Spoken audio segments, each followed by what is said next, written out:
Gitte er medlem af kunstgruppen Skab, der består af frivillige unge mennesker, der arbejder med events og performance. Skabs næste store projekt er i forbindelse med Kulturnatten i København, og Gitte er nu på vej til møde med de andre frivillige fra Skab.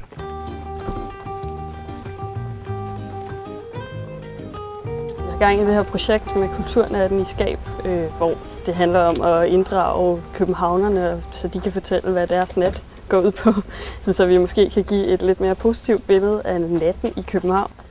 Så vi vil bare gerne have nogle personlige historier.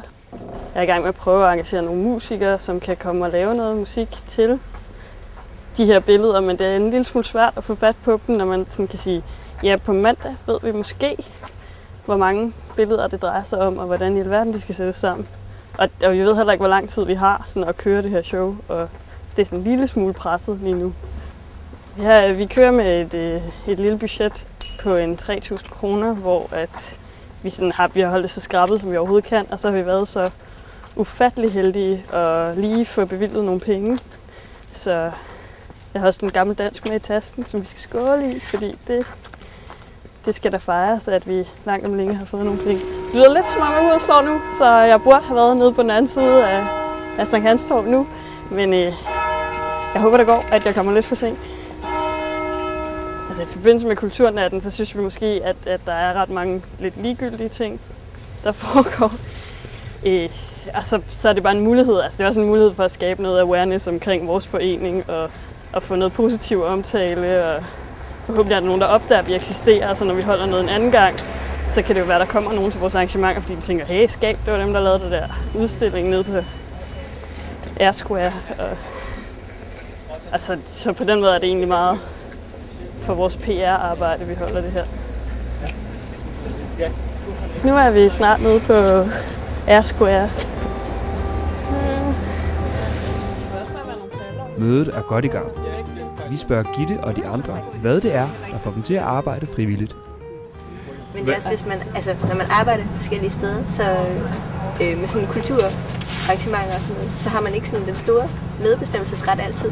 Fordi man er sådan lidt med på, man er lidt heldig at være med tit. Men her der får man jo lov til fuldstændig selv at bestemme, hvordan det skal se ud. Så kan man føre alle sine idealer ud i virkeligheden. Det er også en af de gode grunde, synes jeg. Altså, den største udfordring ved at arbejde med andre frivillige, det er, at man aldrig helt kan regne med dem. Man kan godt regne med dem, men det er tit, at der er nogle ting, der er vigtigere, og det er med god grund. Så man er altid sådan lidt på lånt tid, når man arbejder med frivillige. Men det er også en del af charmen, fordi det betyder så også, at når de selv gør noget, så er det fordi, de virkelig vil. Så, Det fede lige nu er den opbakning, vi får ud, altså fra alle de her deltagere, der vil være med, at vi har over 30 mennesker involveret deltagere i det her projekt, som bare synes, det er helt vildt godt projekter, som kan forholde sig til det, og som har et personligt bud på natten i København. Det synes jeg er det, der gør, at det er rigtig fedt nu.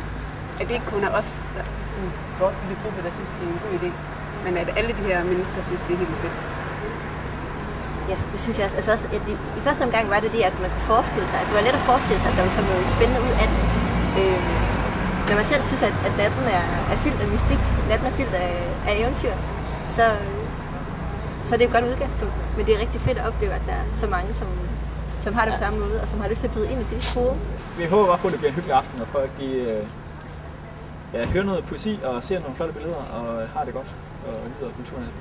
Ja. Måske bliver genforelsket i København, hvis man nu ikke var det. Altså, havde glemt, hvor fedt det var at være her. Så kan man måske blive sådan blusse op, blive forelsket i byen. Man gør det selvfølgelig for, at folk skal få en oplevelse, men man gør det også, fordi man synes, det er sjovt. Ja, som sagt, man kan ikke rigtig sige det ene, nu sige det andet. De hænger ligesom sammen. Jeg synes måske også, det starter måske som noget, man selv synes kunne være fedt, synes jeg. At det var helt fedt at lave det her projekt, og et lidt alternativt udstillingsprojekt i byen, og sådan noget. Skide fedt, men når der ligesom så er så mange involveret nu, så handler det ikke for mig længere. Så handler det om det her fælles projekt, vi skal have op og køre, og så handler det lige så meget om alle andre. Men i starten så er det jo sådan meget egoistisk. Jeg synes, det kunne være helt vildt fedt, hvis vi kunne involvere en masse mennesker og skabe noget i byen. Så er det jo egoistisk for skabsvegne, og det er også derfor, vi er med og sådan noget her, fordi man synes selv, at det er fedt at lave et eller andet kulturelt, ikke?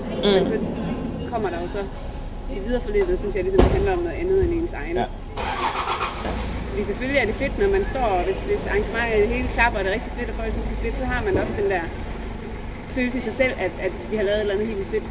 Men Altså, vi er jo ikke noget uden andre, vel? Altså, Det er jo altid fedt at lave et projekt, men det er jo først rigtig fedt, når folk, også andre folk end en selv og ens venner synes, det er rigtig fedt. Man vil gerne ned og smitte med det, ikke? Man vil gerne smitte med den entusiasme, man har omkring det selv.